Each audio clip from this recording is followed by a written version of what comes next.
In the 9th century, a mix of Norsemen, Slavs and other tribes, Game of Thrones their way into creating what was later called the Keivan Rus, and developed a toxic friendship with the Byzantine Empire, during which they embraced Orthodox Christianity. And just like Game of Thrones, the Ruthenians started strong, but fell off in later seasons. But what has not fallen off is today's sponsor, Conflict of Nations. Conflict of Nations is a free online PvP strategy game that allows you to choose a real country to lead during World War III. You can fight up to 128 other players in real time in games that can take weeks to complete. You can go all medieval on them or forge alliances with them, using many different units in your army like tanks, jets or even nuclear submarines. You can play both on PC and mobile, and by using my link in the description, you will get 13,000 gold and 1 month of premium subscription for free. This offer is only available for 30 days, so don't waste any time and go use my link right now. Anyways, by the mid-13th century, what remained of the disorganized Rus was taken over by the Mongols in an extremely brutal campaign. But the Mongols were weakened by infighting and eventually pushed out of the Rus, first by Poles and later by Lithuanian forces, who kept the liberated lands. What remained of the Mongols formed the Crimean Khanate and became known as Tatars. Hey Lithuania, let's team up! Sure! Much of Ukraine was now under the control of the Polish-Lithuanian Commonwealth. The Commonwealth's nobles and settlers were given massive swaths of land, while Ruthenian farmers were forced to work for them as little more than serfs. The Poles imposed heavy taxes on the Ruthenians and employed many Jewish tax collectors who would be severely resented. But many Ruthenian peasants resisted and escaped to the fertile wild fields of the southeast. They would become known as Cossacks. Some of them created the Zaporizhian Sich, a semi-autonomous state that protected the Rus from the Tatar raiders. Hey Cossacks, we desperately need your help fighting the Muscovites. Aid us and we may, or may not, give you more autonomy. Okay.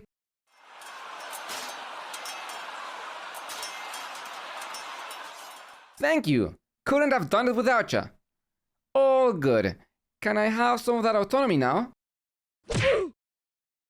No.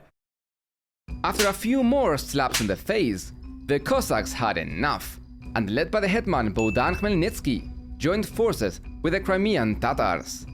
Their combined army crushed the Commonwealth over and over again, liberating much of the former Rus. Bohdan founded the Cossack Hetmanate and unified much of what is now Ukraine and completely eliminated serfdom. However, the Cossacks also killed and expelled thousands of Jews who were seen as the face of Polish oppression. The Tatars then feared the Hetmanate would become too difficult to raid, so they backstabbed Bohdan a few times, forcing him to seek out a new ally. And that ally was the Tsardom of Moscow. My loyal Cossacks, the Tsar has agreed to provide us with military support if I swear fealty to him. So they control us now? No, I ensure to add this fine print that allows our Hetmanate to remain autonomous within the Tsardom. If they break their promise, we break away. It's a win-win. Tsar Alexis, I got Hetman Khmelnytsky to pledge eternal fealty to us. We own the Hetmanate now. Great! But what's that fine print down there? Some dumb formality the Hetman wanted. Don't even think about it. Alright, I will literally ignore that it ever existed. The combined Russian and Cossack forces now moved on Poland, and the Swedish king decided to join in as well. The Commonwealth was in deep until the Tsar realized that being neighbors with a weak Poland would be easier than with a strong Sweden, so he offered peace. Bohdan then tried to say his last name 3 times in a row and died of a stroke. His successor, Hetman Ivan Vyhovsky, grew scared of both Poland and the Tsardom. so he offered an alliance to Sweden that never materialized. In the end, he got Poland and Lithuania to agree to the creation of the Grand Duchy of Rus, which would be a part of the Commonwealth, thus completely nullifying the Treaty of Pereiaslav. But without Bohdan's leadership, the Cossacks quickly fell into chaos and infighting. Oh cool, free real estate! Wanna divide their territory between us? Sure! Let's divide at the Dnieper River. This is mine, this is yours. Cool? Cool. The period that followed became known as the Ruin, as Cossacks got beaten up by Muscovites, Poles, Tatars, and even other Cossacks. The Tsars Ivan the Great, Ivan the Terrible, and Peter the Great all saw the Tsardom of Moscow as the unifier of all Slavic people and the official successor of the Keivan Rus. And just like every other European with an ounce of power, thought they had to be the rightful successor of the Roman Caesar. Peter the Great officially rebranded the Tsardom of Moscow to the Russian Empire. In the year 1700, the Hetman Ivan Mazepa finally reunited the Hetmans, just as the Great Northern War broke out between Sweden and Russia. Peter the Great called on the Hetmanate to fight and severely increased his influence over it. But the Cossacks took severe losses, and Mazepa realized that the Russians were slowly taking over. I'm on your team now, buddy! Amazing! Just in time to join us in Poltava for a glorious victory! Charge!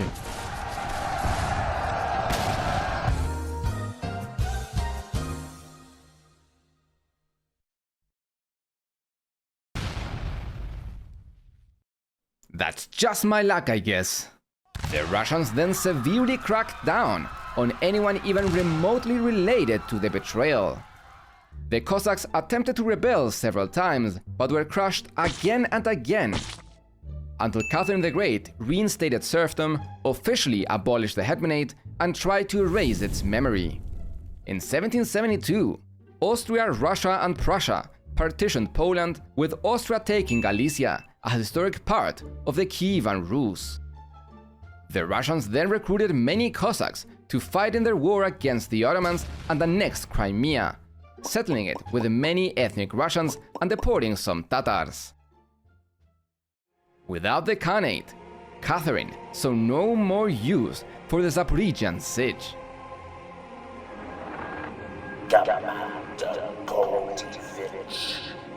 The time has come.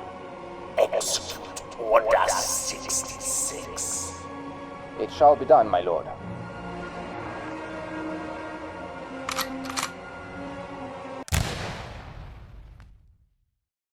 Poland was partitioned again in 1793 and 95, and Russia took the right-bank Ruthenian territory. The Ukrainian language slowly began to emerge and popularize, and in 1796, Ivan Kotlяревsky published the Aeneid in Ukrainian. It was the very first work to have ever been published in this language. After the Polish uprising of 1830, the Russians started a Russification of their territories and suppressed the Ukrainian language and traditions. Despite this, an intelligentsia was rising amongst Ruthenians, challenging the nobility and campaigning for national rights and social justice, and they were slowly starting to call themselves Ukrainians. So the Russians banned the Ukrainian language in religious and educational texts in 1863, and in 1876 prohibited the printing of any publication in Ukrainian, even suppressing schools that taught in that language. However, Ukrainian language, literature, and customs were preserved in underground networks. During World War I, the front line ran straight through Ukraine, which was already bad, but Ukrainians were also stuck on both sides of the war, fighting each other. And both sides treated them as potential traitors. On March 15, 1917, Tsar Nicholas II was ousted by the Provisional Government. Ukrainian politicians, led by Mikhailo Hrushevsky, formed a representative council called the Central Rada. which was then recognized by the provisional government. The Rada got massive support and became the official Congress with strong socialist influence. It wrote a letter to Petrograd asking for Russia to recognize Ukraine's autonomy, allow the creation of frontline Ukrainian units, and introduce Ukrainian language in schools. That sounds good and all, but we are simply a provisional government, and that is a big ask. Let's be responsible and wait for the Constituent Assembly to decide, okay?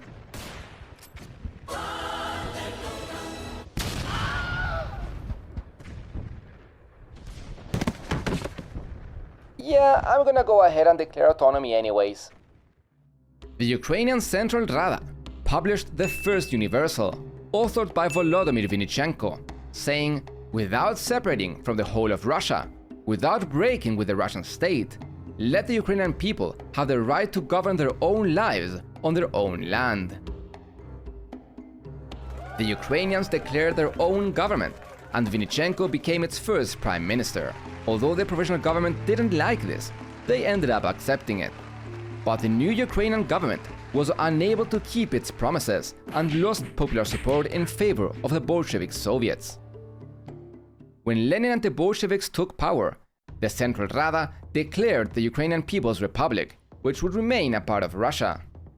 But the Rada and the Bolsheviks soon got mad at each other, and the communists tried a political coup in Kyiv, which failed, and one in Kharkiv, which succeeded, declaring the Ukraine People's Republic of Soviets, and then sent troops to protect the new republic, which meant taking over Ukraine.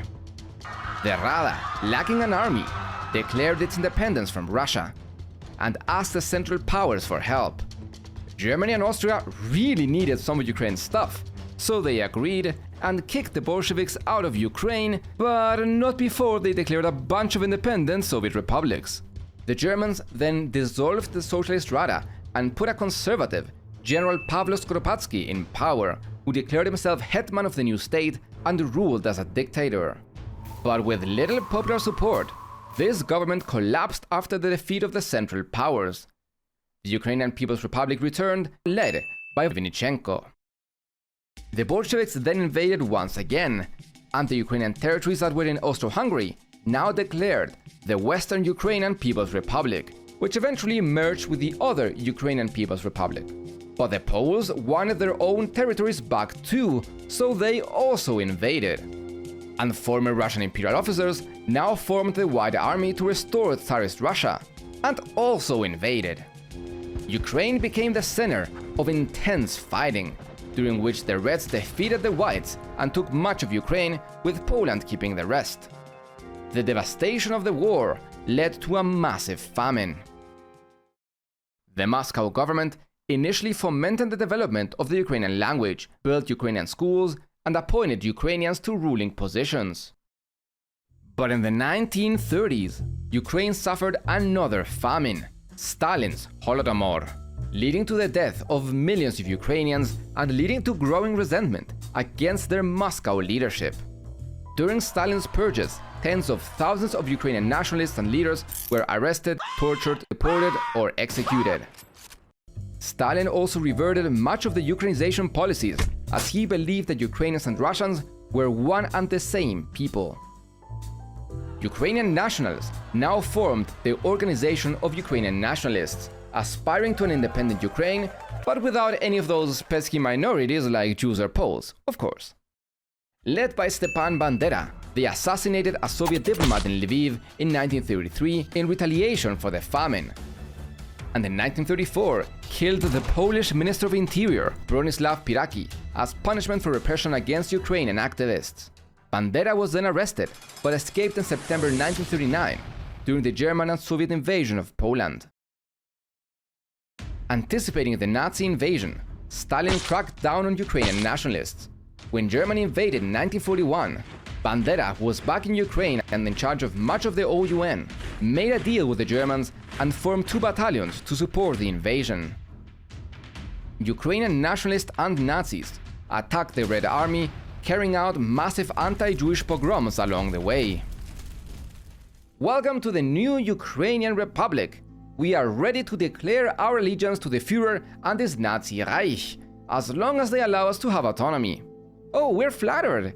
And thank you for sending us all those Jews and Poles for us to put into concentration camps. Really did us a solid there. Always happy to get rid of those Untermenschen, am I right? Yeah, of course. There's just a slight issue. You're not a part of the team, buddy. So, yeah, to the concentration camps with you. The Nazis took over Ukraine and sent 3 million Ukrainians to concentration camps. Every 6th Jew who died in the Holocaust came from Ukraine. Between 8 and 14 million Ukrainians died during World War II. At least 5 or 6 million of them were civilians. The military branch of the OUN, the Ukrainian Insurgent Army, now fought against the Nazis and committed many atrocities against minorities. Most notorious was the massacre of Poles in Volhynia and eastern Galicia, where they killed between 60 and 120,000 Polish civilians. The Soviet army eventually liberated Ukraine from the Nazis after horrifyingly fierce fighting, and then fought nationalist groups for another decade and deported the Crimean Tatars. Ukraine was left in ruins, traumatized, and in another massive famine. World War II was also absolutely devastating for the Soviet Union, which lost over 20 million people. Russia would never forget this. Unlike in the West, where we call the war World War II, the Russians call it the Great Patriotic War, as it was a war for their very survival. After World War II, all of Ukraine was finally unified once again, although under the rule of Moscow. The US then led the efforts to found the North Atlantic Treaty Organization with the explicit purpose of defeating the USSR, and the Soviets responded with the Warsaw Pact. Nikita Khrushchev gave Crimea to Ukraine in 1954 for the 300th anniversary of the Treaty of Pereiaslav, and later built the North Crimean Canal to supply Ukrainian water to the peninsula. During the final years of the Union, many Russians moved to East Ukraine in pursuit of better economic opportunities as industry flourished in Donbass. On April 26, 1986, one of the reactors of the Chernobyl power plant exploded, and the Soviet leadership hid the extent of the disaster from its people, which made them get really mad when they found out the truth. At this point, even communist Ukrainian leaders endorsed independence, which they achieved in 1991 after the dissolution of the USSR. Your Honor, I should get custody of the children. I have a stable job and a much better house than Ukraine. That's because you never let me fully develop. The fleet is already in Sevastopol, which is my territory, so it's mine. That's not how this works. Listen, if you let the fleet remain in Sevastopol, I can give you 18% of it. Deal? Deal. Just promise you will never use those soldiers to invade us, okay? Of course! I may just carry out a little special military operation, however. What? The economic situation of former USSR nations was atrocious, with rampant inflation, poverty, and hunger. And the industries that used to be owned by the state were now taken over by those well-connected, who became incredibly powerful oligarchs, leading to a system of widespread corruption and bribery. In 1994, Ukraine negotiated a deal to give up its massive nuclear arsenal inherited from the Soviet Union in exchange for financial aid and security assurances. Clearly, they had not heard of the Hasanabi Doctrine. What do I always say? With the collapse of the USSR, NATO had won. It was, by design, the Fuck Russia coalition. And now, the USSR was gone and Russia in shambles. Communism had been replaced by an aggressive oligarchic capitalism, yet NATO continued to expand eastward. This made Russia very nervous, especially as former Soviet nations began to join NATO for protection from Russia and better ties with Europe's economy. In the year 2000, President Putin met with US President Bill Clinton. How would you feel about Russia joining NATO? That would be a great way for us to leave our rivalry in the past. I couldn't agree more. So, when can we expect invitation? That's not how NATO works, silly. You gotta apply like everyone else. Apply? What am I, Russia doesn't apply. You must invite us. I'm not giving you special treatment. Then I'm not joining your dumb club. Fine. Fine. In the meantime, Ukrainian President Leonid Kuchma declared his intention to join NATO and was later recorded taking bribes and ordering his entourage to deal with a troubling journalist who was then found dead. This was called Kuchmagate and exposed the corruption in Ukrainian politics. And in 2004, Viktor Yushchenko ran for president on a platform of fighting corruption, with millions of dollars of funding from the United States. But during the campaign, he went to dinner with the deputy head of Ukrainian intelligence services and ended up in the hospital poisoned with dioxin, which many linked to Russia. But he survived and went into the runoff election against Viktor Yanukovych, who was supported by the corrupt oligarchs and Russia's President Putin. Yanukovych rigged the elections and won, but hundreds of thousands protested at the Maidan, Kyiv's Independence Square, wearing orange, the color of Yushchenko's presidential campaign, giving this the name of Orange Revolution. The elections were held again, and this time Yushchenko won. Because of the centuries of occupation by different powers, there was a notorious East-West divide in Ukraine. Nationwide, 1 in 5 Ukrainians had gone to protest during the Orange Revolution. But while in the West, it was 1 in 3 Ukrainians. In the East, it was only 1 in 20.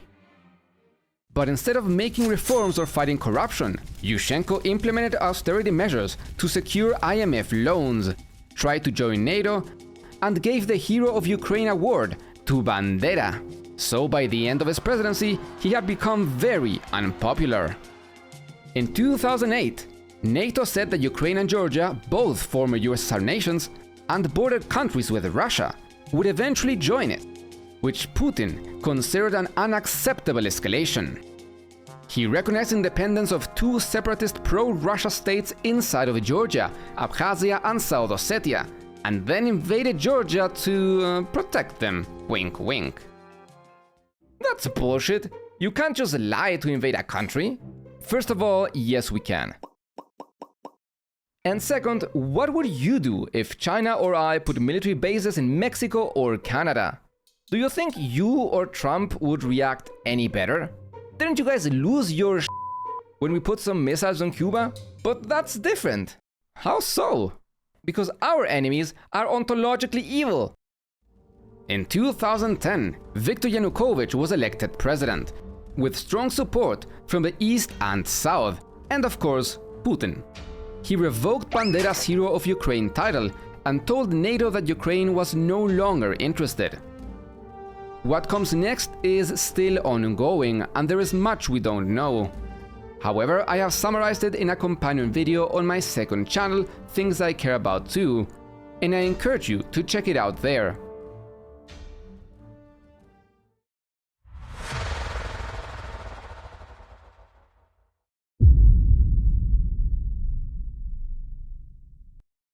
Thank you again to Conflict of Nations for sponsoring this video.